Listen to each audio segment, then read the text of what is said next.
Hello, members, and welcome. Hello, Catherine, as well. Hey. Are you excited, Catherine? I'm so excited. What a spread we've got. I'm particularly excited as well to have you back, Catherine. We've not done something together in ages. I know. Bear with me, members. It's just breaking in again to these virtual events after a bit of physical last couple of months.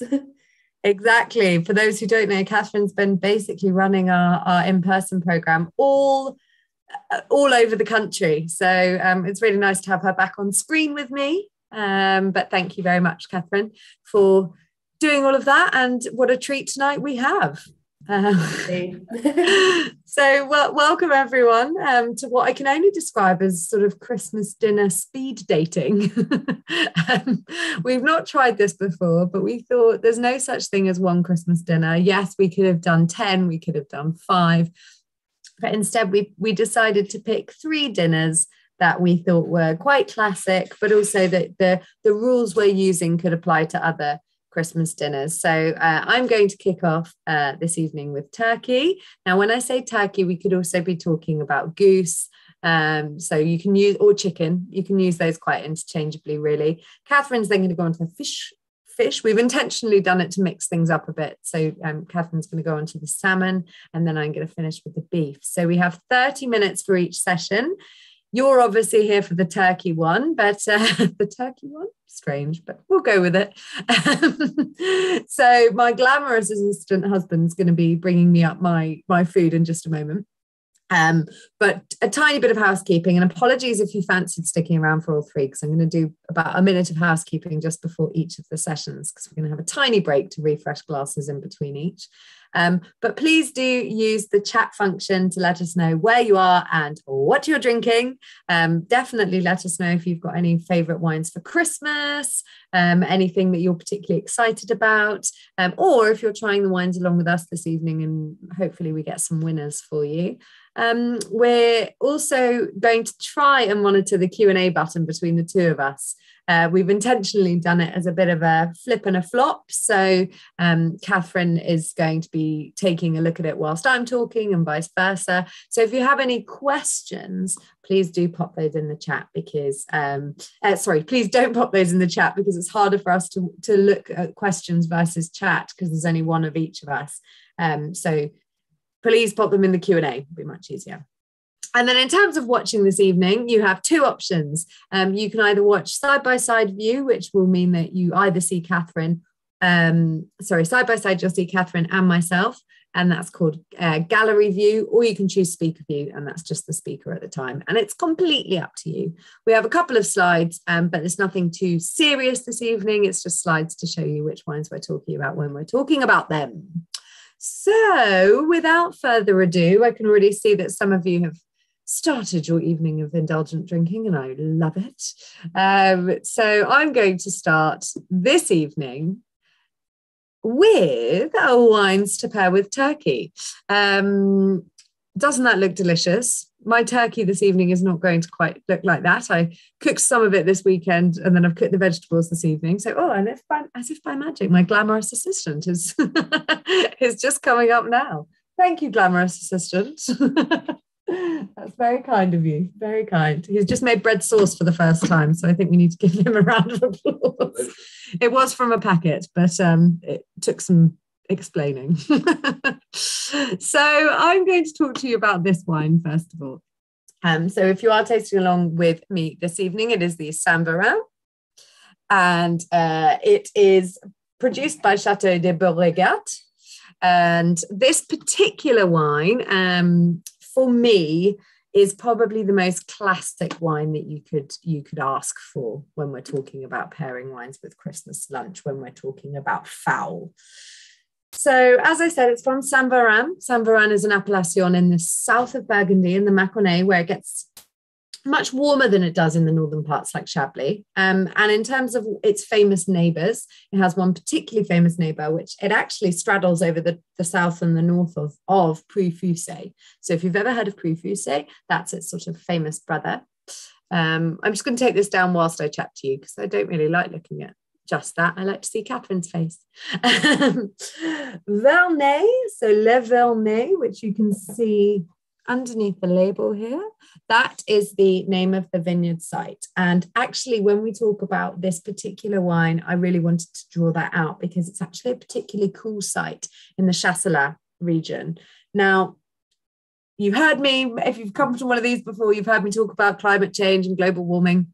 The Macon is going to get much warmer. And at the moment, the Macon already produces very rich wines.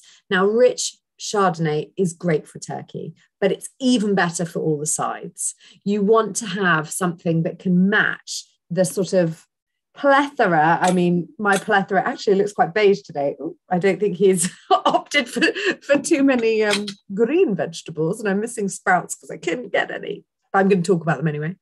But, you know, on my plate here, I've got things like bread sauce that can have quite like a rich, dense texture and some spice. Potatoes, quite rich, depending on how you cook them. My parsnips are quite sweet, and I put parmesan on my parsnips. We've then got red currant jelly, again fruity, and then things like Brussels sprouts, which are more earthy and rustic. Now, with all of that richness, you need a wine that has richness too. So I tend to find Chablis falls a bit short because it's a more elegant, sophisticated, probably not the right words, but it's certainly a more linear wine. It has an intensity, but it does one thing very well, and it has this pureness. Further south, you get the richness and you get the sort of broader palate fullness. But 2019 was a warm year. So coming back around to why I'm talking about this cooler site, Le Vernay, has meant that it's not too overripe. You're still getting really good freshness. And freshness is another important element in a Chardonnay with Turkey, because what you don't want is cloying. So you still want that freshness. So beautiful nose for me if you're tasting along. It's got the apple, the lemon. It's got a bit of that peachy aroma. It's got some really nice complexity. There's sorry, I'm keeping an eye on the chat to see if anyone's tasting along with me and has any thoughts as well. But there's a few things that they do here to make sure that the quality is good as well. So it's 100% hand-picked. So that means that the fruit that goes into here has been specifically chosen, rather than a machine sort of taking everything off the vine and there being no natural type of selection. It's humans with secateurs picking the best bunches. And then in terms of fermentation, well, it's fermented in a mixture of stainless steel and oak. And the oak is going to add a bit of richness and broadness to the texture. But really importantly, it's not aged in oak. And because it's not aged in oak, it's got that sort of all the rich, complex physical elements to it. But the aging in oak, you can still get that complexity. But I don't like white wines that are too oaky, personally, with my roast. And the reason I don't like that, and this is personal preference, because Emma Briffett, Catherine, is all about the oaked Chardonnay at Christmas. I prefer less oak, not completely unoaked, but I prefer less oak, just purely because I find the rich with the rich, you know, so much richness, quite intense. And some Southern Burgundian styles can be a bit like that, whereas this is complex enough and interesting enough without needing to add too many layers of oak on top of it. I'll talk a bit more about oak shortly, because different types of oak give different flavors, but just know this. Oak hasn't added any flavour here. It's added texture, but not flavour. And I think that's important. So I'm going to have a quick taste. Catherine, we've sort of shared wines that we have. We're obviously got all the wines that we're talking about ourselves. But Catherine, have you got this one, or do you have a thought? You do. Lovely. I do. And I've got some, unfortunately, I couldn't stretch to cooking a whole turkey in prep or part of a turkey. So I've got some chicken, which is the next best thing. But I agree in terms of the oakiness. So personally, I always find that very oaky Chardonnays always have a element of sort of crispy chicken skin for me. And because you hopefully get that slice from your turkey or whatever bird you're having, you know, if you're the person that gets the first cut, you get that richness. And I agree, you don't want, or necessarily I don't want too much of richness on richness. I like the refreshing element of this one. It's very nice.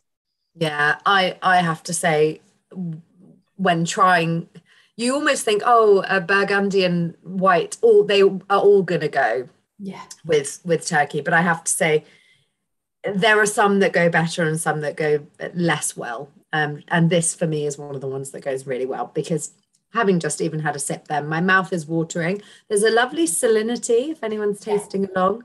There's a really nice kind of like saline-y, almost, and this isn't normally something you get from white Burgundy, but I'm going to throw it out there because I'm tasting it and therefore I believe it to be true. But I'm always getting something white peppery. There's kind of like a tingle on my tongue sensation that feels peppery. Maybe it's not the flavor so much, but it's that tongue tingle that's almost like pepper. We've had a question from John Britton saying, how would the Society's white Burgundy compare? It's slightly less complex. The Society's white Burgundy is actually not produced in an appellation in the Mâconnais. It's from a bit further south towards Beaujolais, which, funnily enough, the Bourregard family are negociants that work across the southern Mâcon and Beaujolais. They're really very similar areas.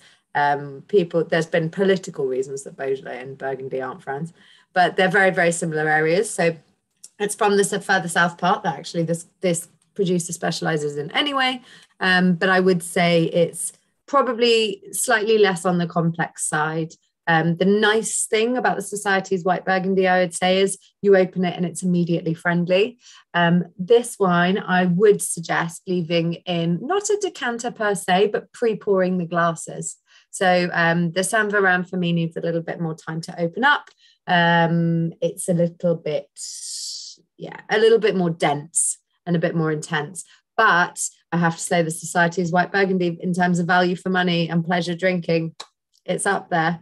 And it's probably a third of the price, or certainly less than half. So anyway, I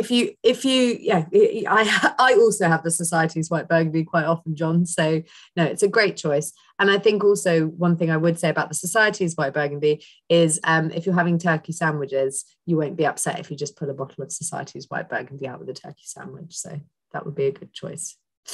Probably a little bit less savory note as well. I'll add that. The length and the finish that I'm getting from this particular wine is actually quite savory. And I would say that the Society's white Burgundy, I'm left with more of a fruit flavour. Right, conscious of time, but very excited. The thing is, Catherine, we always plan these things like we're going to be able to eat and talk. It's just not going to happen. So thank goodness we've done the run through already, and we know. Extensive run through, I should say. Catherine and I's notes for these events, they sort of read like a madman's menu, but we enjoy them. So my second one of the evening it's my wild card, but Pinot Noir as a grape variety, I would say, is not obviously a wild card per se for these kinds of meals. So I'll just flick onto this next and show you the wine that we're talking about. So it's the Elk Cove Vineyards, I should say, Willamette Valley Estate Pinot Noir 2018. Now, as I said, Pinot Noir is not a wildcard grape variety, but traditionally I think a lot of people would go to, again, Burgundy as a region, or certainly French Pinot Noir as a sort of immediate go-to for Christmas. However, I am putting the argument out, and this is why it's my wild card, that I actually believe that fruitier Pinot Noirs, which tend to come from the New World, that's a bit of a broad brush statement, but tend to come from the New World, are better suited. And I'm going to tell you why. So I'm going to stop my share. Hopefully you got a quick overview, but we can send these slides around tomorrow should you wish, but they're just screen grabs of the website. So if you so wish, you can peruse at your leisure. But first of all, let me tell you why Pinot is so good with light fowl meats. So with the chickens, with the goose, with the, not so much, well, it's very good with the duck, very, very good. And with the turkey. I would say not so much for me with guinea fowl. I think there's better red wines to go with guinea fowl, and arguably pheasant too, but Pinot would match all of them if it needed to. It's high acid. So a lot of the birds I've just described tend to have quite a high fat content, and the acid balances the fat really nicely. It's got a lighter body, and I find that than a lot of red wines. And I find with heavy meals like this, sometimes that light body that's still really rich in flavor, but isn't too sort of what feels like a heavy wine, can be really refreshing. And if you've been eating and drinking for days before Christmas, sometimes the idea of something really, really heavy can be a bit much. So if you prefer a lighter style of white wine, then Pinot Noir definitely is a great Christmas wine. And as I've mentioned, and I'm going to go on to it in a moment, but the fruit, I find the New World styles fruitier. So I'll talk about that in a second, because we'll talk about what fruits I get particularly. But also Pinot has, for me, often, and when it's made well, like this one, a spicy angle to it. And I don't mean chili spice. I mean those kind of nutty and earthy spices. And that for me is a game changer with stuffing. So that lovely little spiced note can match your kind of heavily spiced and herbed stuffings. And those earthier flavors that come from things like my missing Brussels sprouts, but parsnips have a bit of an earthy flavor too. And Pinot, particularly when it ages, this is a relatively young Pinot in the world of Pinot Noir, but those earthy flavors can be great. So this particular one is from, I mentioned, Willamette Valley in Oregon. And some say that Oregon is the place in the world most similar to Burgundy. Obviously, the Burgundians disagree and say, no, Burgundy is Burgundy. But a lot of people will sort of say that Oregon is their second best, Oregon being on the west coast of the USA, for those less familiar with it, north of LA. Well, north of California, so that's a stupid thing to say. But I tend to find these, they're cool climate wines, so they're not jammy, but the fruit is fruitier and red fruitier for me than a lot of Burgundian wines. Burgundy now is getting quite warm. It's not got any oceanic, not got any maritime influence. And for me, Burgundy and Pinot Noirs can often be verging on black fruits, not just Pinot Noir from Burgundy, but often. And I think sometimes when you're missing that cranberry flavor. And so for me, the Elk Cove still has cranberry flavor. And of course, cranberry wine is going to go with cranberry sauce. So for me, that sort of lovely red fruity thing is just such an ideal match. And it's this particular producer, Elk Cove, were one of the original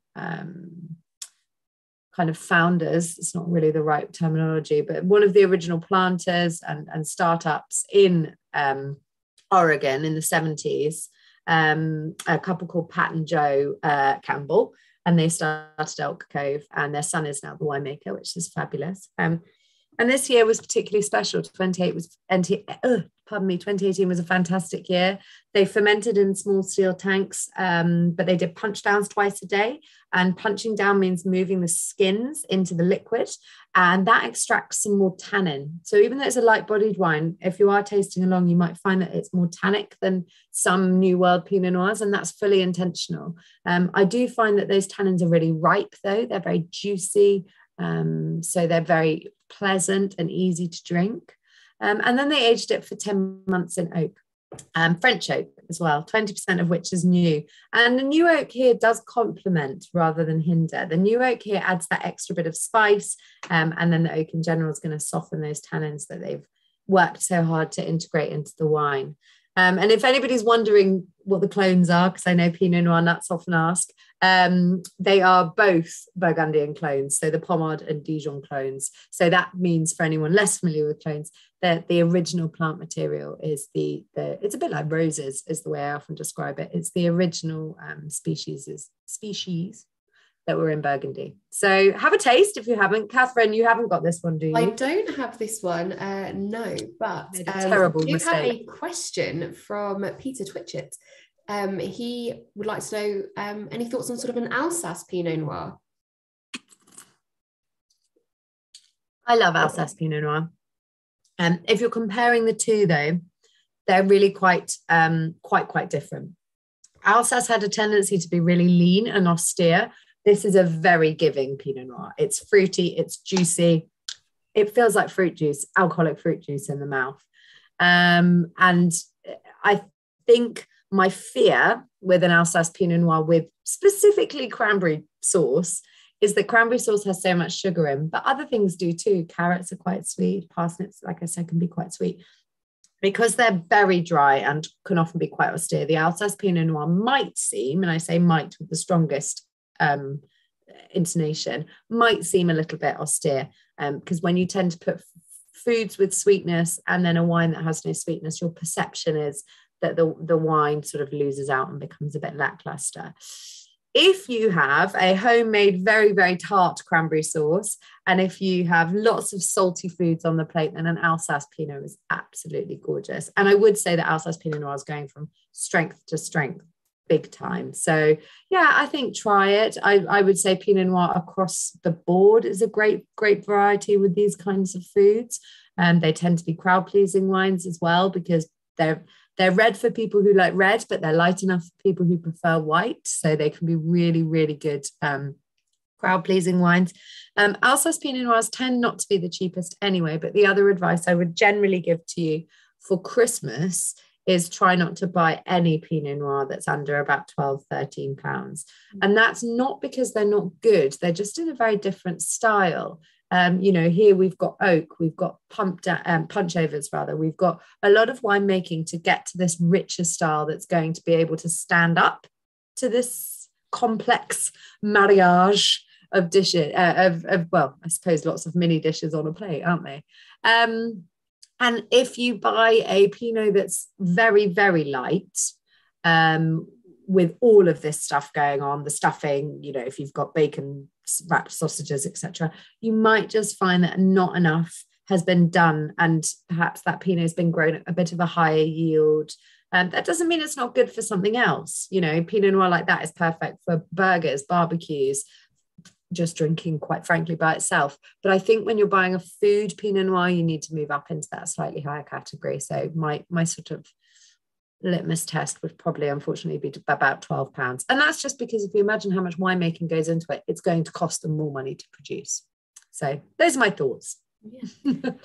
Catherine, have you tried this before though? You have tried it, haven't you? Yes. And the Oregon Pinot Noirs, personally, they are in my sort of top realm of where I get my Pinot Noir from. I don't want to do too much talking of Pinot Noir myself, because obviously I have one coming up later on, but Guy has actually asked, what about Pinot Noir from New Zealand, Anna? Any little thoughts on that? Yeah, I won't talk too much on Pinot in general. Again, Catherine's going to talk on it, but yes, Pinot Noir from New Zealand, that's made in lots of different styles, so you need to be careful about the producer, but generally Pinot Noir in New Zealand, it tends towards a blacker fruit, but I don't think that's a bad thing necessarily. It's still really delicious, and they tend to have the same amount of sunshine and fruitiness that a lot of Oregon ones do. So yeah, New Zealand Pinot would be lovely. And I've had one last one before I move on to my final wine, which is from Jeffrey saying, would a Cru Beaujolais work? Yes. Absolutely. Oh, Jeffrey. Absolutely, Jeffrey. Oh, you read my mind, because I wanted to do a lighter bodied wine. I'm going to have to tell you about this really quickly, but I wanted to do a lighter bodied red wine, because lighter bodied high acid red wines with these sorts of meals that have enough complexity are, for me, unbeatable. But the Crus of Beaujolais in particular, now I tried this tasting with Moulin Avant and Morgon. I stupidly didn't bring my notes of exactly what I tasted with. They were all fantastic. And if I'm really honest, if I didn't want to show three of a range, I could have quite happily, I'm going to diss myself before I go on to my final one, but I could have quite happily had the Elk Cove and two Beaujolais Crus, because they are so underrated. So different grape variety, for anyone not knowing, it's made with Gamay, but it's made just south of Burgundy, and it's made, many would argue, in quite a similar style. Different soils, so they tend to be granite, which suits Gamay the grape beautifully, but quite a similar style. So not too much extraction. It's a great variety that's got beautiful high acid, very refreshing. So yes is the answer. And very good value. So definitely worth it. But don't get Beaujolais Nouveau or young Beaujolais, whatever you do, because you'll basically, they won't work with the food quite as well. So definitely get one of the Crus. Right. Okay. Now, another confession as we move on to the Gigondas.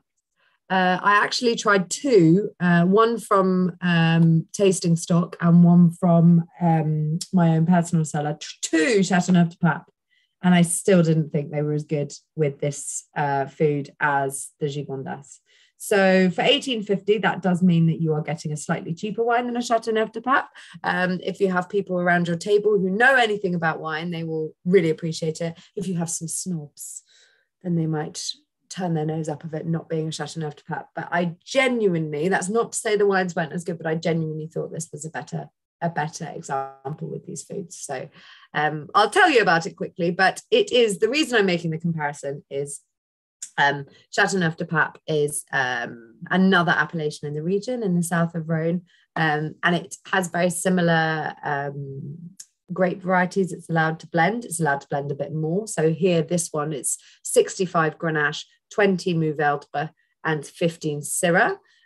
One main difference here though, and I think this might be the reason that I preferred it, is this wine is on the slopes of Gigondas.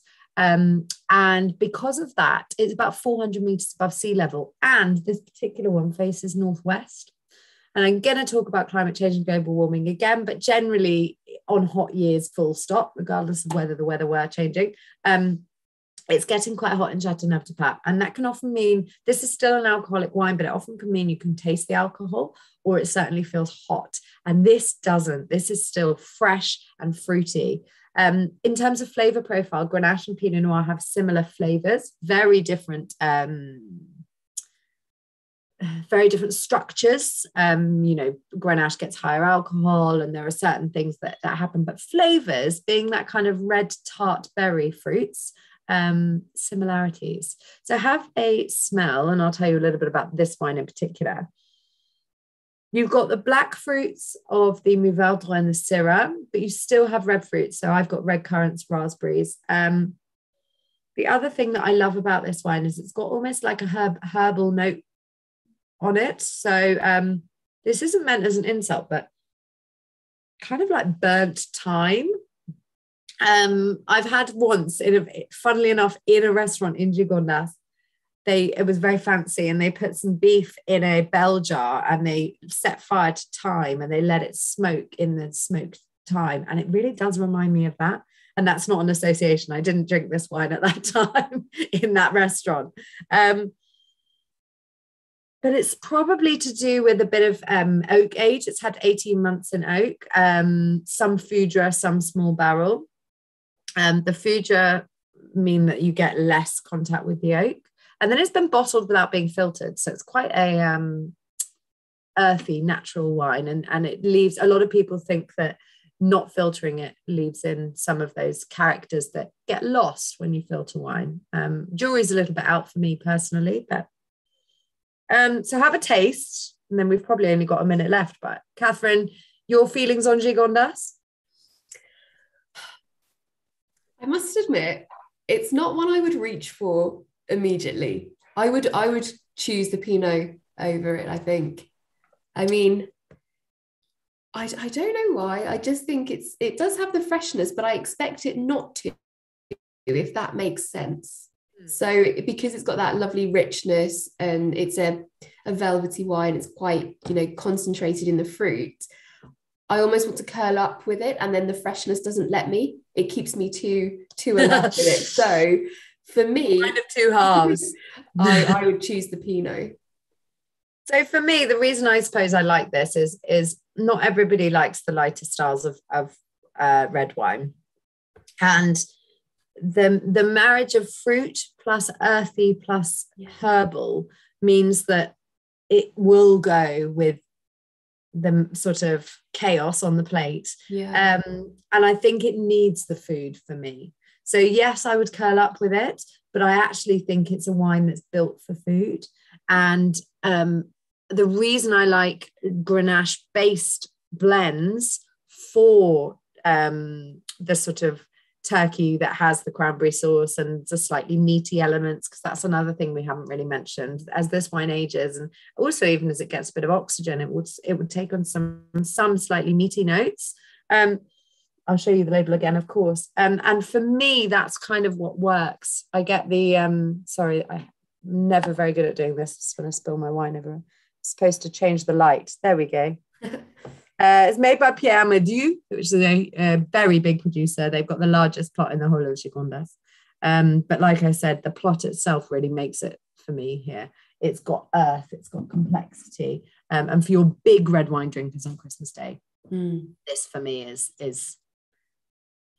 it's also a wine that carries on onto the cheese course, Catherine, quite rightly. Absolutely. Yeah. That is the big thing as well, isn't it? When we're thinking of Christmas Day food pairings, Christmas dinner, you know, we're talking turkey, salmon, beef, but you might, but you're unlikely to just have a plate of protein. You know, if you do, or hats off to you, but you have got so many other flavors to incorporate into your menu. So yeah, it gives you a nice round view of what to choose.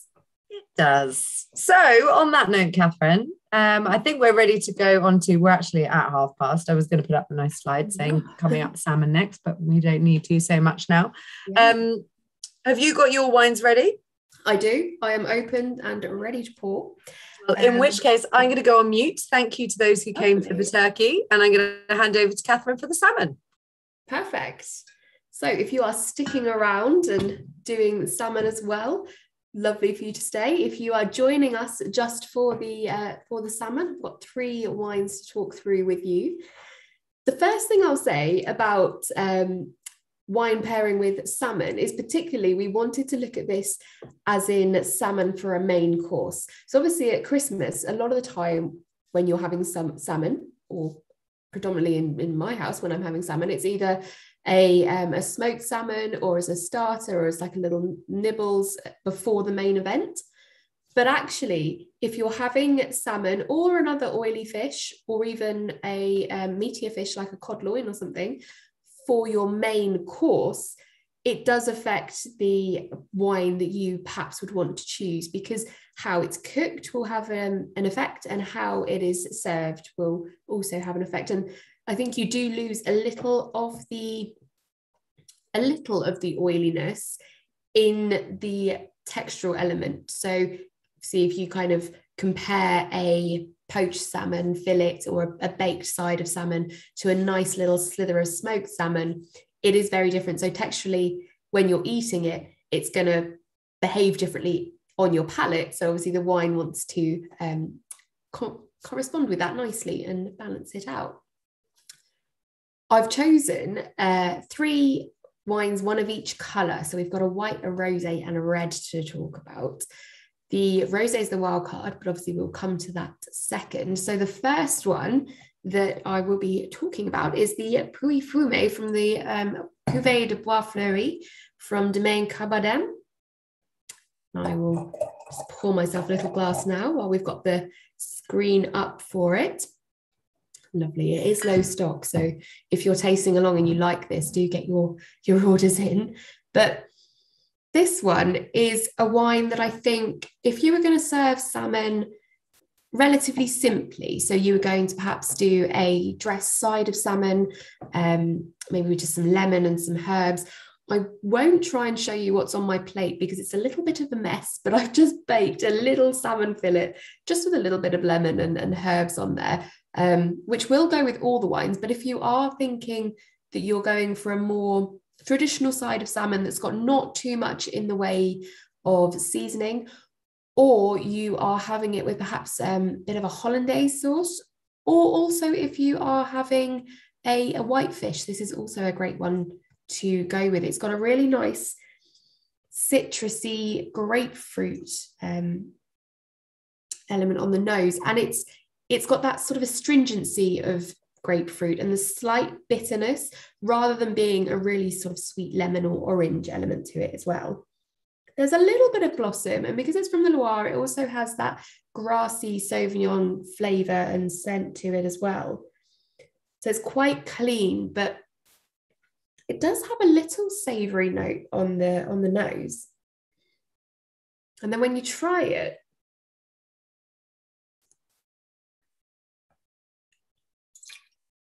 excuse me, very, very glamorous there. When you try it, it does have that lovely citrus crispness But again, the savoury element, and there is a lot of lovely texture there. It's really making my mouth water.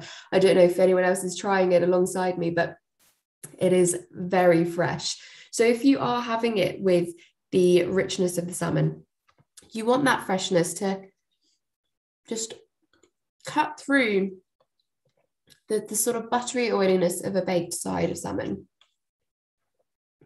And they get that obviously from the terroir. So Domaine Cailbourdin, where they are situated, they are in Tracy-sur-Loire. So they are just 2 hours south of Paris. They're obviously on the Loire River, and they get that lovely freshness from a lot of their canopy management techniques. So they really want to limit their crop yield. So they do a lot of green pruning in the spring. They'll cut out any bunches that aren't ripening as much.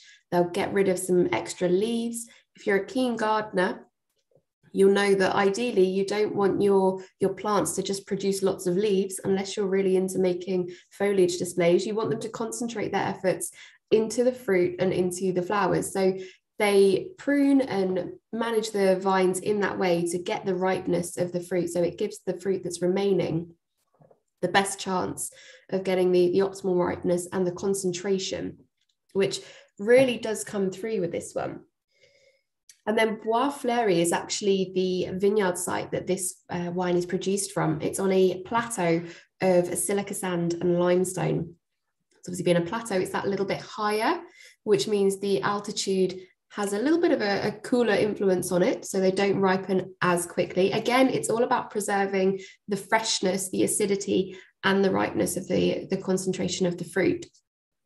So they get really good drainage. The vines are from around 6 to 18 years old. There's a bit of a mix there. So they've got some quite long established vines, but also some that are a little bit younger. So you get that nice complexity and balance between the two.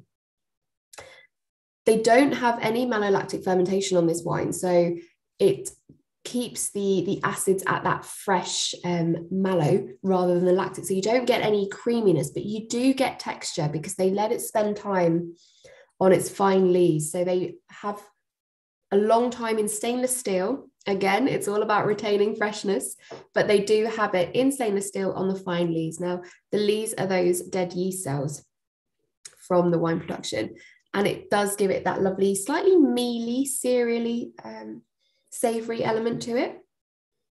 It's a little bit like a preserved lemon, I find, that slight saltiness with the citrus, but I mean, it really, really works for me. I think it gives a lovely texture to the wine. Catherine, preserved lemon was exactly what I was going to say. Preserved lemon. Like it's sort of a really intense lemon that's, salty, really kind of powerful. It makes you pucker. Yeah. It really does. And, you know, like we were saying, so if you were serving this, obviously you've got a myriad of other things on your plate. So if you've got some roast potatoes, buttered greens, it's a lot of richness. So this really does refresh it. I think personally, although I, kind of slightly poo-pooed the Gigondas earlier, when I think of wines for Christmas Day, I think of what is going to wash down what I'm eating so I can keep eating and keep drinking. So it is wines that have a lovely refreshing quality, as well as the sort of concentration there and the ripeness, which I really feel that this one does come through. I don't know if anyone is trying it alongside us, but I think you nailed it there. It's the match between intensity but also keeping the refreshing element to it. And I think Loire Sauvignon is the best Sauvignon in the world, isn't it? There's no two ways about it. It is. And I would say that this one actually, because I tried a couple, and obviously Loire Sauvignon does have that the typicity of that kind of grassy element, which is why it's so good with things like, goat's cheese. But this one has it, but it's quite subtle. It's there, but it has a subtleness that means it's not going to overpower, and it makes it a bit more of an all-rounder. In terms of trying sort of whites, obviously, perhaps when you think of smoked salmon, you would think white Burgundy, and I did try, a couple of Chardonnays to see how they went. But in the full breadth of salmon, I think the the Loire Sauvignon is that bit fresher. It's got that lovely aromatic as well, because you want that lift rather than just richness. Yeah, we've had a question as well, Catherine, on and now I'm going to be honest, Clive, I had to Google what this was a moment ago. What would you drink with, and again, I'm probably going to pronounce it wrong, coulibiac, which I understand to be a sort of salmon en cru. That's an excellent question, Clive. I'm coming on to en cru and all accoutrements to salmon. So I have kind of split this in a way that I think, when I was, as Anna was saying, our notes when we are trying to work out what wines to choose are a myriad of things. Actually, I'll just give you a little show.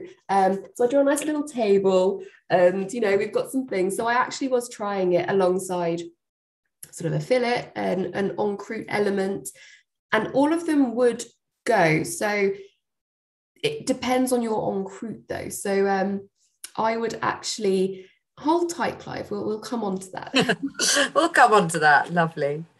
It looks like Julia's also, Julia's mentioned about not having this particular wine, but agrees the mealy texture of a good Pouilly-Fumé, texture and aromatics, and I think that's a lovely way of describing it, particularly the aromatics. I find of Sauvignons and Bordeaux, Sauvignons from Bordeaux and the Loire, so they have that herbaceous thing, can sometimes be quite like dill.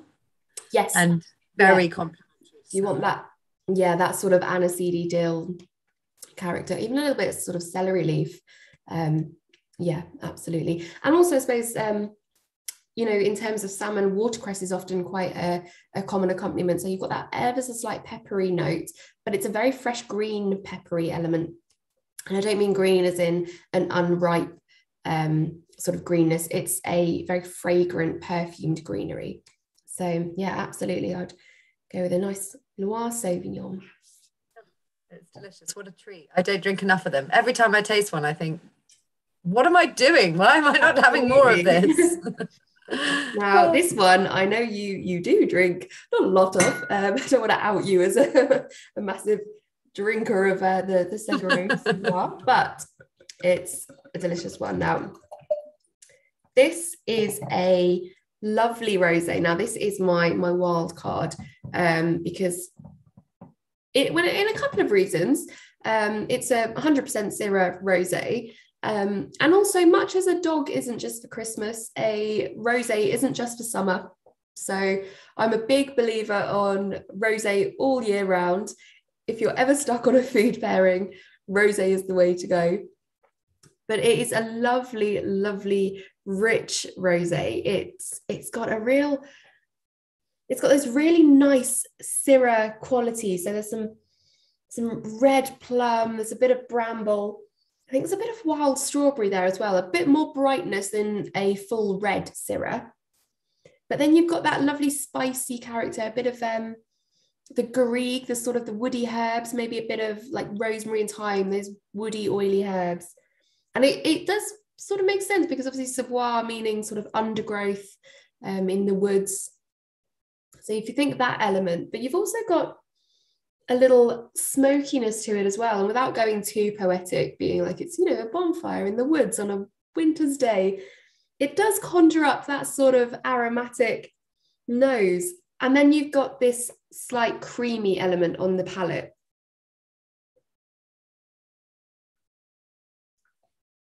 Which, how I'm going to describe it, hopefully will make sense to people, because I think it's the creaminess that you would get from sort of like a white nut, so like a blanched almond or a macadamia, rather than a sort of vanilla creaminess.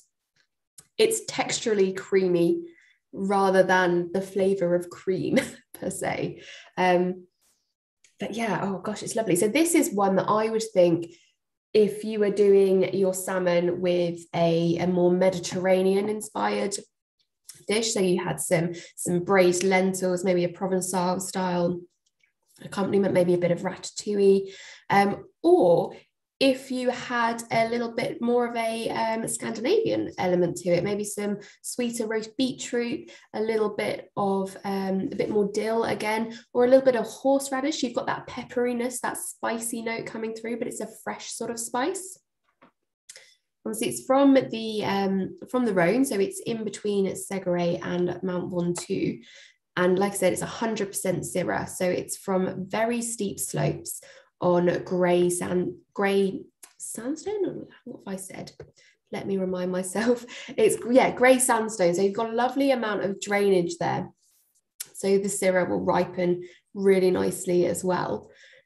And Mourchon like to use some really nice organic techniques with a combination of more modern and traditional vinification to produce very well-structured wines. And I think if you are trying this as well, you'll agree that hopefully that it is a very well-structured wine with very strong fruit and a strong colour as well. Again, they do things like restricting the yield, they will weed by plough, and they will hand harvest because they want the optimum grapes for their wines.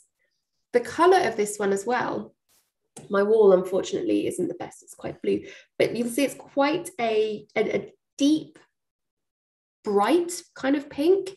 And they have about 4 hours maceration on the skins to get that colour. It's not as long as their Luby Rosé, which some of you might be familiar with, which is that bit paler. It's longer than the Luby Rosé, which has only about 3 to 4 hours.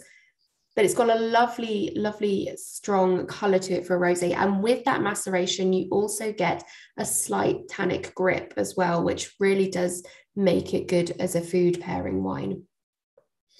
They also then ferment and age this in demi-moods, which are 600 litre oak barrels. They age it for 8 months, and that allows the wine to breathe, and it will round out that slight tannic element, because you don't want too austere a tannin influence in a rosé, because it's quite a lovely, fresh, ready for drinking wine. Of course, there are some rosés that you'll keep a bit longer, but this one is one that is a drink now. So having it in that oak will soften it out a bit and allow some air to get in. And again, it just goes with the texture. Texture is a big word this evening. Texture's so important in food pairing, Catherine, and it's something I'm only really just discovering over the last couple of years, doing so many more experimental lockdown events. Texture's key. Yeah, absolutely. And I think a member a moment ago said that rosé can work well with turkey dinners too because of all the flavours. I have to be honest, whilst you were talking, I don't know whether you spotted me, I thought, hold on, this creaminess, because it is creamy. It's a sort of, your brain has to work it out a bit. And I thought, this creaminess, I'm going to try it with bread sauce. So I don't know whether you saw me, I dipped a potato into some bread sauce. I didn't even go for a fork. A roast potato and bread sauce was a lovely match, and I wasn't expecting that. I thought, my brain was going, this could work, and it did. It really did. It's really nice. And I think creaminess isn't always something you would ever really expect from sort of rosés or reds, but you can get it, and it adds such a lovely dimension to the wine that really makes it I hate to use the word all-rounder, but it does, and it makes it so approachable and lovely. You've got the acidity, but it doesn't, and the freshness, but it doesn't feel acidic when you're drinking it. You don't have to suddenly reach for the Rennie. It's got that lovely complexity and roundness. I think it's a really knockout wine. I think it's one of the best ones. I mean, I'm glad it's my wild card.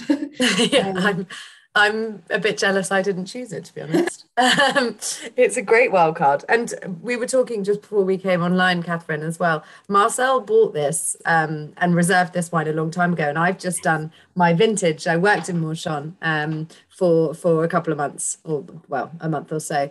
And it had sold out. This wine was completely sold out. And the last remaining, whatever you want to call it, palette was for Marcel. And I was thinking, why on earth has he not taken this wine yet? And in his head, he has said to me before, it's a winter rosé. Now, I will say, yes, I agree with him. I'm drinking it now in the winter. But I did say to Catherine, prawn and seafood-based paella is also brilliant with this wine. But I think for the reasons that you've just said, a paella is a very, very complex dish. Lots of different flavors. Lots of flavor. All on a bed of something kind of, already flavored, i.e. the rice. So for me, if you've got a complex salmon dish, I can assure you, if I can have it with paella and the marriage of of a million flavors in one bowl, then it will definitely work with your more complex salmon. Yeah, lovely. Oh, look, we're doing so well for time, Anna. Look at us go. So we are now on to Pinot, and this will hopefully answer the en croute question. This is a Pinot Noir from Chile. It's the Koyle Costa Rapel Coastal Pinot Noir. And this is wine that I think would go really well with something like a salmon en croute or a salmon Wellington, because it's got that juiciness, the ripeness to counteract or to refresh the pastry, which can be very rich. And also, if you have, particularly if you're doing a Wellington, any sort of the duxelle, so you've got those rich mushrooms and sort of onion and any sort of spinachy watercress greens going on. There's a lot of peppery herbs and richness that you want to balance with. And that's not to say that the Soubois Rosé wouldn't work just as well, but I think if you've got a bit more going on, have a wine that's also got a little bit more going on. And being a Pinot, you've got that best of both worlds, because you do have the freshness of the grape style as well. So like Anna was talking about before, you've got the acidity and the brightness of the fruit. There's some really nice tart red currant. There's some red cherry going on in here. But you also have that mushroomy, mulchy, slight forest floor, which is really going to, I don't want to do the salmon down, but if you are doing an en croute or a Wellington, sometimes what you're surrounding your salmon with, it means that the salmon almost plays second fiddle. And also if you are then pairing it with accompaniments, things like, I don't know, maybe some braised red cabbage, you know, that sort of food that you've got on your plate, because you're looking at your plate as a whole, will go really nicely with this style of wine. Everything is in harmony. Like I say, you've got that lovely red fruit, and then on the palate, it's very fresh, but it's very ripe, and it's got a really silky tannin texture. It's really smooth and quite plush and velvety, which again, you want something to sort of refresh your palate and wash your food down and be, you know, really nice and enjoyable, but it doesn't just sort of overpower what you're having as your food. Everything is nicely in balance. And in talking of where this Pinot is from, and sort of when we were talking about where other Pinots are from, obviously I did try as well some Burgundian. They didn't quite pip it with the ripeness of the fruit, and actually because of that, they made the fish almost taste quite metallic. So you do need the concentration of the flavour of the fruit as well to balance everything out nicely and have it as a well-rounded pairing. This is from Paradones, which is the Colchagua Coast vineyard that Koyle own, and that's a northwest-facing slope. They're about 9 kilometres from the Pacific, and the soil sort of originates from the coastal mountain range, so it's kind of slurried down over the years, and they've got a lovely mix of soil. They've got some clay quartz and a lovely bit of granite as well, which they think, I say they think as if it's a fairy tale idea, but they suggest is what imparts the minerality onto this wine, because that's something I've not mentioned quite yet, but it does have that sort of mineral quality, which is a tricky term in talking about wine. We often say it's things like licking a pebble or licking an iron railing. But for me, I think it is more the minerality of sort of sea spray. If you're standing on a pier, a little bit of a salty iodine quality. And because they've got that mineral-rich soil, they've got a lovely cool climate, which is the perfect ripening conditions for Pinot Noir. It's quite a fickle grape. It's got thin skins. It doesn't want to have too much stress on it. And because of the thin skins, you don't want it to over-ripen. You do have a lovely colour from this one as well. I'll give you a little close-up. It's really quite concentrated for a Pinot. And they do a lot of low intervention with this wine. So they want to keep the natural expression. Their whole thing is about keeping the wine to show where it's from. So there's some lovely structure and elegance and finesse to it, as well as the freshness and balance. It's quite interesting how they vinify and sort of mature the grapes for this wine. So obviously it's on that slope, and you're obviously going to have some grapes higher up and some lower down. So they actually do it in 2 batches. So the grapes that are higher on the slope, they ferment them in 3-ton stainless steel, which keeps the freshness and doesn't impart anything else. It's quite inert. And then the lower portion, they will ferment in 2-ton open wooden vats. That's to let some of the air in, to get some textural elements going on. And then when it comes to maturation for 12 months, they sort of switch it round. The batch that was from the higher end of the slope, they then put that in a large barrel and let that mature. And then the lower end goes into a concrete egg. So they get their little aeration and their wooden elements at different ends of the winemaking process, and then they'll blend them together before bottling.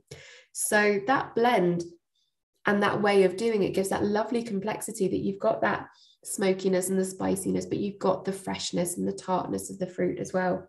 So something like a salmon en croûte or a salmon Wellington, or even, you know, if you were doing a herb crusted salmon or something really marinated, that would really go very, very nicely, I think. What do you think? I have to say, Catherine, I just looked up, sorry, I even flashed it on screen unintentionally. I had to look up Toby's word he described the wine note, beetrooty. And I think that's a really interesting, you don't often hear wines described as beetroot. And no. I'd obviously read it, but as I was tasting it and smelling it, I thought, yes. It makes a lot of sense. Sweet and earthy at the same time. Sweet, earthy. Yeah. I did think what a really, really fantastic, you know, sometimes somebody just completely nails it. And I thought, yes, that is exactly what that is. And I have to say that would have been absolutely lovely with the turkey as well. Wouldn't it as well? I think that's what's really lovely. I think, members, I think hopefully what you're going to see at the end of this is all of these wines will do all of your choices. There's a lot of switching about here as well. And that's the case with a lot of food and wine kind of pairing. There's some sort of building blocks to use. But it's nice to spread it out and nice to kind of focus on different components and different parts. And it's nice to be able to do one of each colour. And we've picked gastronomic wines as well, Catherine. Absolutely. That's the thing. So we've picked wines that have these multiple layers that are not, you know, one-trick ponies or whatever you want to call them. So we have, and that's just the nature of food and wine matching, particularly food and wine matching around Christmas, where even, Catherine, you explaining different types of salmon. Every salmon is going to come with different sides. Every roast is going to come with different sides. So, yeah, there's no one size fits all, but we're trying to do several sizes fit several. Lovely. Right. I'll just check we haven't got any questions. I didn't see any pop up on the salmon front, or we certainly answered them as we went along anyway. And then hopefully Catherine did a little bit more of a Pinot Noir chat as well for those of you who earlier were asking about Pinot. And I would say as well, these wines, obviously, if you're perhaps having another type of oily fish, so like a trout, or perhaps you're doing a bif more of a Central Europe kind of where they have carp quite often. Or if you're thinking Christmas Eve, a lot of people have fish on Christmas Eve, don't they? So if you're thinking in that way for your menus, you've got some options. I think for me, my sort of perfect Christmas Eve would be a fish dish of some description with probably your Pouilly-Fumé, if I'm honest. Yeah. It's a real treat wine. Sorry? Maybe a fish pie. Oh, a fish pie, absolutely. What a dream. Now, funnily enough, Alistair's just asked about guinea fowl that they have on Boxing Day, other than Loire Reds and Barolo, and also for our veggie relatives.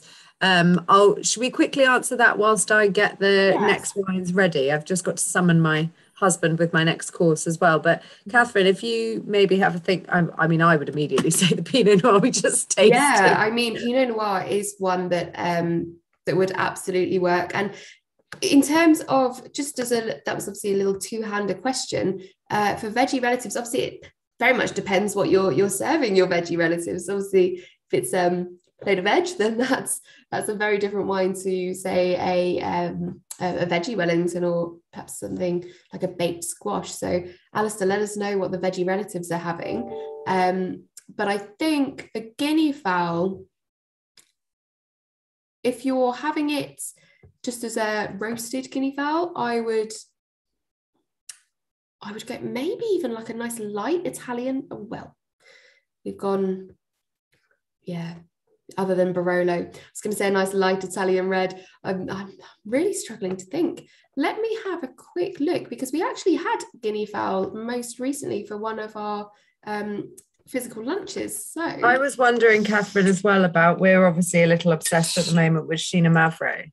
Yeah, I was that is an that could be a good idea. hit. And it's a good, particularly if you've got friends over, Sheena Mavro, which is spelled with an X, Greek variety, particularly produced in the Nausa region of Greece. For me, that is a really good variety for those slightly gamier meats, but that aren't full beef, lamb, venison. It's a really good straddling wine where it's a dark meated fowl.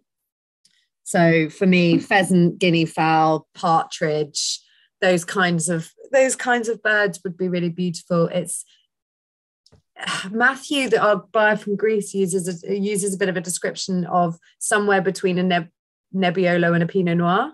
So somewhere between, if you're more familiar with the places than you are with the grape varieties, somewhere between a Burgundy and a Barolo. So if you can imagine such a thing, that is, I've done that whilst I'm talking to you, and I'm not sure what I've done. If you can imagine that, then that is that's probably a really good bet for me personally. I've just had a double check as to what we actually served the guinea fowl with, and we're actually going back to Beaujolais. We did it with the exhibition Fleury. So lovely. That was a lovely pairing as well. So again, you've got that lovely freshness and the ripeness and the lightness. But that's something I would definitely. They're less fatty than your goose, etc. So you don't need the high acid so much. But what I would say is the tart fruit kind of works somehow, in my opinion, with that darker flavour of the meat. So yeah, I think Beaujolais is a really, really good shout. Right, shall we move on to the beef? Thanks to those joining us for beef. Thanks to those who are leaving us. Please don't. I've just seen a member say that even though they're not having salmon at Christmas, recommendations will be helpful later. I hope they are. And that's kind of why we decided to do them all in one evening, because these meals are not just Christmas meals. We're effectively talking about roasts and salmon and all those sorts of things. So they shouldn't be exclusively served at Christmas. Some of these wines naturally won't be available all year round. Some are quite short supply. So we're being quite specific, but hopefully talking in general enough terms that it'll be useful. Absolutely. So I'm going to go on to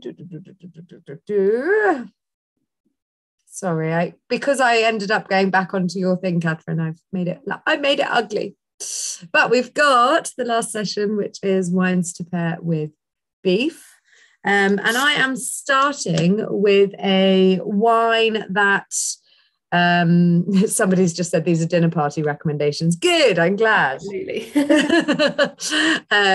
Now I'm starting with a wine that is exclusive to the Wine Society and is also my wild card. So this particular wine is it's called the Liberator. That's the I'll have to explain how they're made in a moment. But it's called God's Own Country after Richard Kelly, and Richard Kelly is an MW that we work with, who is a South African specialist. Oh, I'm making a mess of this one. This one might have to be. I'll just open the full bottle. What a shame. He's a South African specialist, and that's South Africa and the Loire specifically, actually. But he goes around looking for companies or producers that perhaps have a barrel here or a barrel there that didn't go into a blend, but is really high quality. And that's why he calls it the Liberator. So if you ever see wines called the Liberator, that's what they're all about. The Liberator label, Richard calls them his vinous orphans. So, they just perhaps didn't make a certain blend, or perhaps even it could be that it was an exclusive for a fine wine restaurant, but that, the restaurant didn't open, for example.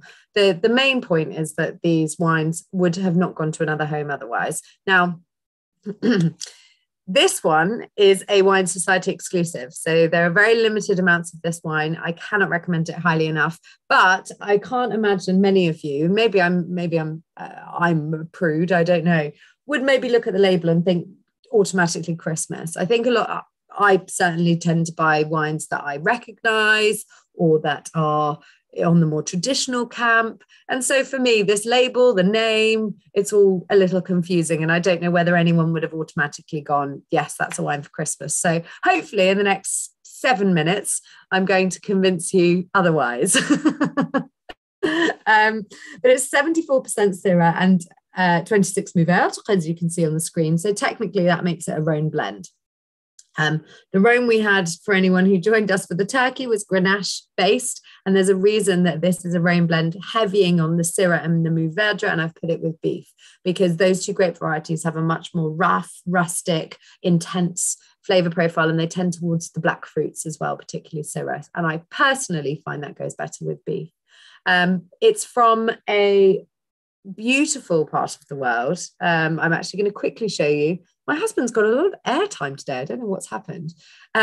This was him and I at the producer. So Richard obviously liberates the wine, but the producer here is Newton Johnson. And I went to Newton Johnson with Richard Kelly MW, the Liberator. And this is a photo of the back of my husband's head, unfortunately. Richard has a really nice photo of us, but this is all I've got. But just to show you how incredibly stunning this place is. And that's why it's called God's Own Country. It's why the label is actually the label of Yorkshire. It's a joke. Richard Kelly's from Yorkshire. But it's a very impressive place. But what's most important for me to tell you about where it's based is that it's cool climate. And you might not immediately go, oh, South Africa, cool climate, fresh styles of wine. It's just not true. South Africa produces some unbelievably fresh styles of wine. You just have to sort of dig out the pockets. Good producers can make wines fresh even in the warmer places like Stellenbosch and Swartland. But here in the Hemel-en-Aarde, the heaven and earth, the upper Hemel-en-Aarde, this valley, you don't have to. So I'm going to talk and taste because I'm absolutely itching to have a smell of this. I've only just actually coravanned it, as you've seen, and that may have been a mistake because it probably needs a tiny bit longer to open up. By the time I've finished talking to you, if you're swirling it around, you'll be having an absolute pleasure in a glass. But those black fruits make it really, really friendly for beef that's now also just arrived, courtesy of my husband, with my Yorkshire pudding. But I also find one of the things about the riper fruits of New World wines, we'll go on to some beautiful Old World wines in a moment, but one thing about riper fruits with Old World wines that I do find is quite a good combination is a lot of gravy can be quite sweet, but I often find particularly beef stock, especially when you're putting things in it that make it slightly sweet. There's often an umami element. So my mum used to put Marmite in her gravy, which I love. But you can often find, and my mother-in-law, regardless of the meat, puts blackcurrant jelly in her gravy. But you often do find there are sweeter things. Onions make gravy incredibly sweet. So for me, having a wine with a bit of sweet fruit is no bad thing. And we've talked quite a bit about sweet fruits on New World wines on this session, Catherine, and I think it is a slight theme. But this wine won, I won't put the slide up again, but it won commended at the International Wine Challenge this year. And for anyone who's been to South Africa and knows the Platter's Guide, started by John Platter, it's sort of a compendium of amazing wineries in South Africa. And getting 5 stars for a wine in the Platter's Guide is a big deal. And this wine got 5 stars. So it's a very well accoladed or very well awarded wine, I should say, with very deserved accolades. Yeah, it's just starting to open up for me now. How yummy. So I'm now getting the black pepper. Brilliant, because there's black pepper on my food. It's like the wine's going to season the food. Those black fruits, really intense black fruits as well. Brambles, amazing. It's still relatively young. It's 2017, but I think for a South African wine, that's getting on a bit longer. So you're also getting, we're about to have a 2012, but that's Rioja. The wines are made differently. The idea is different. So the nice thing about this is you've got that amazing freshness. You've got the amazing fruit, but ever so slightly, the wine is starting to turn into that developed stage. So you are still getting what is not uncommon to say meaty. Syrah goes quite meaty. We did a blind tasting at work the other day, Catherine, didn't we? And we were all discussing it. And the wine smelt like cows. And I said, yeah. I said, I think it's Syrah. Oh, really, really old Syrah, because I often find that Syrah develops this amazing sort of meaty complexity. And then for me, that's one of the reasons it goes so beautifully with beef, particularly a touch older. It doesn't have to be too old. But yes, it's a gorgeous winery. Started in the mid-90s by a husband and wife duo, hence Newton Johnson. And then their two sons now run it, having sort of bought even more vineyards and space. And they have, please go and visit if you can, because the view is incredible. Where I was stood is actually a sort of restaurant type area. So you really must visit. But funnily enough, they specialize in Chardonnay and Pinot Noir because those particular varieties like the cooler climates. But when I was there, I really was bowled over by the Rhone varieties. And so I am thrilled that Joe Locke MW and Richard Kelly MW, so our buyer and the Liberator, Rick, worked together on this to secure this wine for the Wine Society, because I think actually Newton Johnson's Rhone varieties are hugely, hugely underappreciated. So have you got this one, Catherine? I do. And I can't stop smelling it. It's just, but you're right. It's got that lovely fruit. It's like a damson, but then it's just got an edge. I almost think because it's still quite sweet, it's got almost a little balsamic. Yes, it really does. Balsamic glaze, which, it's delicious. I've actually got a little bit of beef as well. So trying it with that, it was really, really perfect. It's great choice, Anna. I was lazy and I didn't make gravy. So I have just seen somebody recommended Jamie's Christmas gravy. Please do send me the recipe, because I'm forever messing up gravy.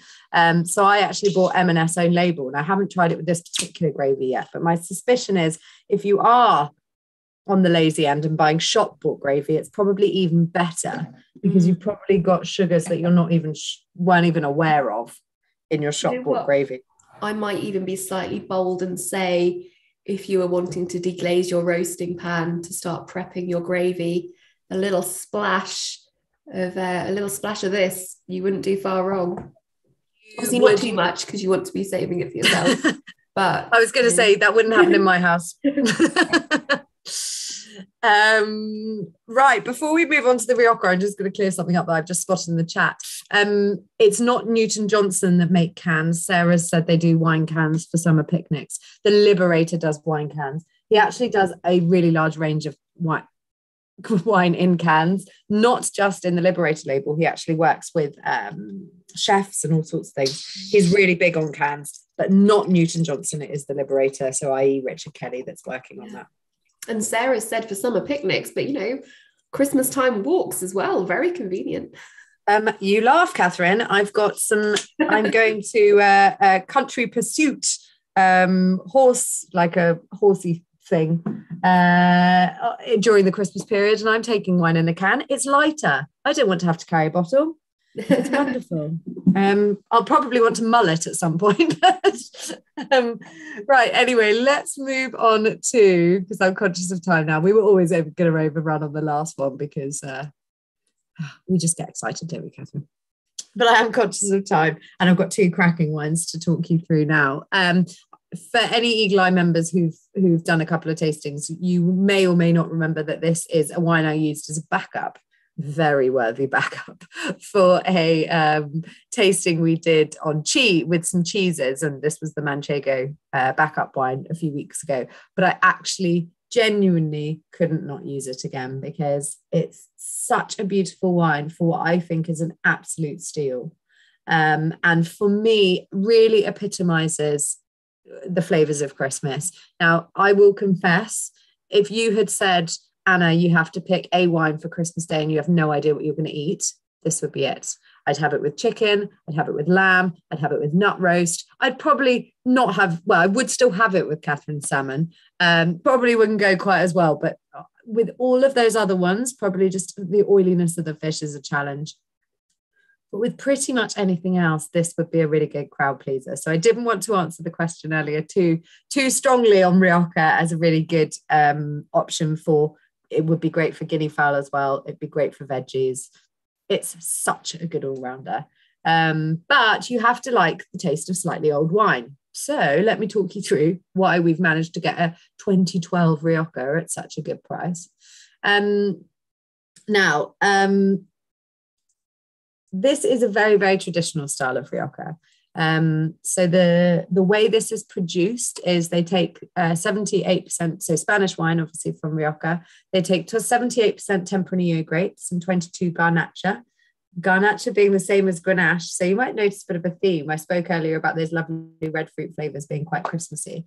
The Tempranillo was aged in 36 months in American oak with an average age of about 4 years. So if it's 4 years old, it probably won't taste like much, but it's an average age. So they might have a couple of barrels that are only 2 years old and still full of flavor. But if they've got barrels that are 10 years old, those won't be imparting any flavor because all of the flavor's been seeped out of them already. So let's say they've got a mixture. There'll be some giving flavor, some not giving flavor. Now, American oak can give vanilla flavors. Now, I get a touch of vanilla here, but I'm also getting cooking spices, sweet spices, clove. Is there anything that smells more Christmassy than clove? I'm pretty sure. Cinnamon and clove. Christmas in a glass. The Garnacha for this wine was aged in 30 months, and those barrels were a bit younger, so 2 to 3 years. So you're kind of now understanding that those barrels are imparting a bit of oak flavour. But, and I said it if you were at the beginning of the session on turkey, I'm not a big lover of just oak flavours kind of coming in and throwing themselves and being OTT on the wine on a meal. I find over oaking on a meal is a real shame. But this, because it's also old, instead of it smelling just of oak, it's had loads of bottle age as well, because it's been in bottle for 5 years. It was bottled in 2016. So although I don't love the idea of it being full of vanilla, it's not, because there's also these amazing other smells. Dried cranberries, another Christmas smell. There's sort of almost a dried herb flavour as well. And all of this really extended maturation is a really, really traditional style of Rioja making. And in particular, La Rioja Alta, who produced this, are kind of known and noted for edging on, well, not edging, full hogging on the traditional side of Rioja. So you can get very young fruity Riojas with very little oak, and obviously depending on the language on the label, Reserva implies it's actually been aged longer than a Reserva. So it's a bad example to give you because it's technically a Grand Reserva. But if you see sort of the Reserva signs, you should be expecting a little bit more of this ageability. So yeah, for me, it just smells like Christmas. And because it smells like Christmas, it's almost impossible for it not to go with Christmassy foods and the just general feeling of Christmas. For those of you looking at dinner party recommendations, this wouldn't drink as well for me if you were having barbecued beef in summer. That's not where this wine lives. This wine lives on the Christmas table. But I'd be really keen to hear if anyone is drinking a Rioja this evening. I'm pretty sure I saw someone on the chat that was earlier. It's a great choice and an often overlooked one, and definitely a good value one. Catherine, you're quite a fan of this wine. You used it at lunch the other day, didn't you? We did, yeah. I'm very sad that I don't have it. I'm watching you, very jealous. It's one of my favourite wines. I'm a really big fan of very traditional style Riojas. And we had it for 2 of our members' lunches most recently with a really lovely braised lamb shank. And I think, again, with what you're saying, you don't want to necessarily serve it with something that's a really, you know, quick, fast, flash in the pan type food. You want to give it the reverence it deserves, you know, show it a good time. And also, talking of vegetarian food, we had it with it was a caramelized. Ooh. Don't worry, that's why the caravan is helpful. With a we served it with a caramelized carrot and feta tart tatin. So if you're looking for a sort of vegetarian option, you know, that sort of flavor profile goes really nicely. But it's just so silky and lovely, isn't it? It's really perfect. I think you mentioned the caramelized thing already, but there is a sense of caramelization in this wine. It's got that really, really rich, ripe, sweet fruits. Funnily enough, that where they're situated in Rioja, Rioja is already elevated. It's a high plateau. Catherine mentioned plateaus earlier. So it does tend to retain freshness where other parts of Spain perhaps can't. And that's why Rioja is so popular. But this wine in particular, some of the grapes, the Tempranillo comes from a cooler site, and the Garnacha adds that kind of body and that richness and that voluptuousness, because it actually comes from what was called the Rioja Oriental and is now Alavesa, which is less cold climate, shall we say. But it adds that lusciousness and richness, and it's a wine that is like a cuddle in a glass. And the vanilla is really a little lovely contribute. It's not, I think it's very much like a proper, not quite fresh because they're dried, but like a vanilla pod that you would get, rather than say like a vanilla essence or vanilla extract. It's that lovely. Yeah, it's not confectioned. No, absolutely, there's no confection there. But again, the cloves and the cinnamon and nutmeg, it's just, honestly, you could just have it open and just let it scent your house while it's, you know, getting itself ready. The ultimate mulled wine. Absolutely. No, never mull that wine. No, it is lovely. And I know that a lot of wine society buyers actually we did a Christmassy, I don't know what you'd call it, a whole company-wide meeting the other day, and one of the questions was what the buyers are drinking. And I think, was it something like 4 out of the 7 or 5 out of the 7 said Old Rioja on Christmas Day. Yeah, that's what I'm planning to drink. Well, there we go, members. You'd all be in really good company if you decide to go for an Old Rioja. So there we have it. So that leads me on to our final wine, which was actually another choice that a lot of a lot of buyers were thinking about on Christmas Day. Now, this is probably really more of your classic what to pair with beef. You know, if you were to go on a website or read an article, Bordeaux is often lauded as being one of the best pairings. I would also say, and it's a personal choice, but I actually think I prefer Bordeaux with lamb. I think it matches the real gaminess that lamb can have exceptionally well. But for me, Saint-Julien, which is a particular appellation in Bordeaux, that for me is beef territory. So Margaux and Pauillac I'd probably prefer with lamb perhaps, but there is something about Saint-Julien. It is dense, intense, it's rich, but it's very much a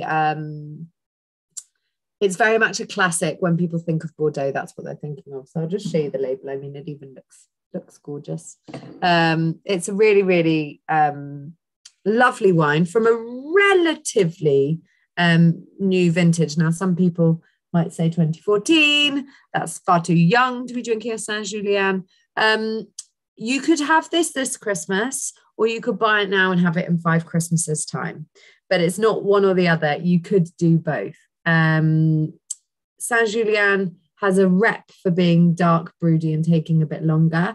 But this particular wine has got quite a lot of Merlot in it and is a bit friendlier in its youth, in my opinion. It's actually nearly equal Cabernet Sauvignon and Merlot. So it's quite a lovely expression of Saint-Julien. It's still dark fruited, it's still savory, it's still spicy, but it's not a wine that's so tight and tannic that we're going to have to wait those 5 years. You can drink it now if you want to. But like I said, if you also want to cellar it because that's your choice, then you can do that as well. The wine is aged in barrels, and those are French barrels, as you'd expect, and they're small, 225 litre barrels, as you get most commonly in Bordeaux. They do impart flavour, but none of that vanilla we just spoke about, which is more traditional in Rioja, because that's American oak. In Bordeaux, using the French oak barrels, and particularly high quality, quite toasty oak, you get that sort of smoky smell to it. Toasty is definitely a word I'd use to describe it. You often find cigar box, which kind of in my head combines cedar wood and smoke and something slightly sweet, which it's not something you often do, go around smelling cigar boxes, but when you do, and then you go, left bank Bordeaux, I understand. But it's a really high quality wine, and particularly for the price, because they don't even bring the grapes back to the winery before they sort them. They put sorting tables out in amongst the vines, and they sort them by hand to make sure they pick the best. And it's a bit of a hidden gem as well, this producer, if you've not heard of them, because they actually bought, the Beauregard family actually bought the estate. Sorry, they didn't buy the estate. They bought some vines, 30 hectares of vines, which were a classified third growth, Les Granges. Now in Bordeaux, it's the Château, not the land, that is designated or classified is probably the right word. But here you're buying grapes or vines from a third growth classified wine producer. So they're good top quality grapes.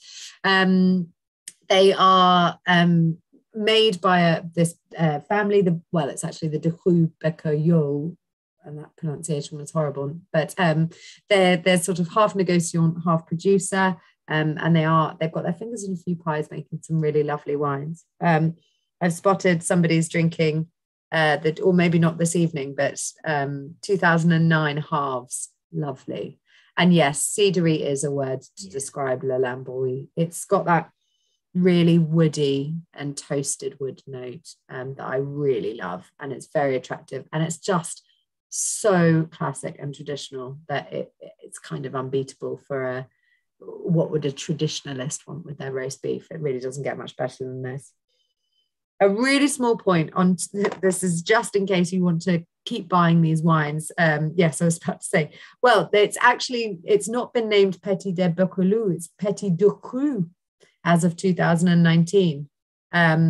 So just to reiterate, it's popped up in the chat, but for members watching the recording, the 2019 vintage onwards, they've renamed this wine. So it's no longer Chateau Lalande Boy, it's Le Petit du Cru. So if you do decide that this is a style you like, and I'm sure if you're tasting it this evening, then particularly if you're tasting it with beef, then you might. If you decide it's a style you like, after 2019, you're going to have to look for another name, but I'm sure it won't be too confusing. So for me, the really good thing about this wine that perhaps the other two didn't have quite in the same way is that there's a lot of structure. And the great thing about pairing very, very structured wines with beef is the chewing of beef, but also the salty, the tannins, and there's a lot of things going on. And those actually break down, the salt, the protein in particular, the protein element breaks down the feeling of tannins in your mouth. So they start to polymize. So instead of lots of little tannins, you get the impression that the tannins are smoother. And so therefore, what was a really big, dense, intense wine becomes this sort of smooth and supple and delightful wine. And that's why so many people do pair it with beef. And, for the same note, that's why Argentinian Malbec is lovely with steak. But here in the UK, it's roast beef and left bank Bordeaux. And there's a very, very good reason for that. So, Catherine, any thoughts on Bordeaux? It can be a divider. I appreciate that. Yeah, personally, I tend to favour a Cabernet Sauvignon heavy Bordeaux. I tend to savour a left bank Bordeaux. But this one, as a food sort of pairer, because it's got that nice balance between the Cab Sauv and the Merlot. I know Emma on our team likes to describe them almost like a donut. So you've got the Cab Sauv as your structure, and then the Merlot as the jam. It's lovely and in balance. And it's quite interesting, Anna, because we've had a question from Guy asking, would it be too much for a traditional turkey dinner or to stick to the beef? I don't think it would, because you've got so many other components. Like you say, you want some saltiness, so you've perhaps got your roast potatoes with some salt, some fat on there. And also, as you've just mentioned, sorry, Catherine, but this is quite Merlot based. And because of the Merlot, you are maybe afforded a little more flexibility because it's a little easier. That's definitely not to say this is a wimpy wine, but straight Cabernet from the left bank can be quite austere. It can be quite structure heavy rather than a nice sort of balance of the two. And Merlot, what does Emma call Merlot? The cookie monster or the cuddle? Yes. No, the Grenache is the cuddle monster, and then Merlot is something else. But yeah, Merlot does add an element of friendliness, and that friendliness would definitely ease up on your turkey. I do think there's some condiments that wouldn't go as well. So my fear is cranberry sauce, that little fickle, because I don't know about you, my turkeys, I really do slather on the cranberry sauce. And if you have got that sweetness, Cabernet can be quite unforgiving. It can go quite bitter quite quickly. So it's not, if you're doing turkey, I would almost even say turkey with sort of the stuffing, etc., and everything other than the cranberry sauce, then yes. But Cabernet can go quite austere quite quickly when it's got a sugary bedfellow. So if your cranberry sauce is sweet, then just don't put much of it on. Horseradish would be better. And I actually love turkey and horseradish. The bread sauce would be fine. All of the other condiments would be fine. But just cranberry is a challenge with Cabernet in particular. Right, Catherine. I've barely eaten any food, but I've tasted 9 delicious wines, which makes me appreciate how lucky I am. I'm going to throw out my favourites just in case we do get asked from each. You go. I'm telling members anyway. But if I had to pick a favourite from each, I would go for the Elk Cove Pinot for the turkey. I would take your Pouilly-Fumé for the salmon. Mm-hmm. And then, as much as I raved about the Rioja, which I think is the most perfect Christmas wine, I think for interest, I would do the Liberator. Really? I think I'd like to surprise and delight my family, and I'd say, hey, here's a South African Rhone blend. Well, maybe I'd not even tell them. I'd let them try it and then see what happens. See what they say. Yeah. How about you, Catherine? I would go Saint-Véran with the turkey. I would go the Soubois Rosé with the salmon. And I would go with the Rioja for turkey. It's just such a great wine. I mean, yeah, it's very hard to beat, but we did pulled out a few stops for this session, Catherine, didn't we? I mean, the Liberator really surprised me. And actually it's, I was saying that I'm not necessarily a massive Rhone fan. Perhaps I'm a Rhone fan if it's not from the Rhone. You like the varieties when they've been transported elsewhere. Yeah. Oh, fabulous. Well, there we have it. Well, thank you, members, so much for joining. It has been a pleasure. It's been really fun to be on camera with you, Catherine, for 90 minutes of food and wine. Thank you for having me back.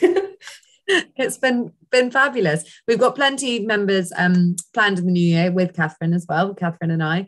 We've got lots more food and wine events for those of you who are interested in the foodie events. We're going to try and do more like two a month in the new year. So please watch this space. And that's just the Zooms, because Catherine is still kicking off all of the lunches and dinners, etc., as well with Emma and the rest of the team in the new year. So I hope that you'll enjoy more of our food and wine pairing combinations. The only one left for the rest of the year. Sorry, we've got 2, because Catherine, you and I are doing festive sweet treats on Friday.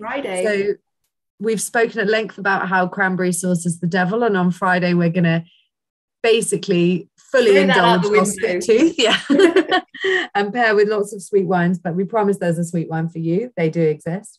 And then next week we have our event with the Fine Cheese Company. Yes. So to do our cheese and wine events. So we have two more foodie events for the rest of December, and then plenty more planned for 2022.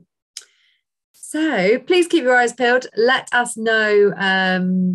Let us know if you would like any more answers to questions, any specific recipes. You'll have Catherine and I's email, hopefully, but if not, the tastings email will do as well, tastings@thewinesociety.com, and we're happy to answer any food and wine related questions. I've just noticed Pam has just popped, would be good to have an event for veggie vegan members. Pam, keep an eye out for January. We've got one coming up. We do. It's about to go. It'll probably be on the website by the end of the week. If we're, hopefully. Yeah, it should be. So keep your eyes peeled, Pam. We have one for you. Lovely. Well, thanks again, Catherine. I'm going to go and enjoy my Liberator.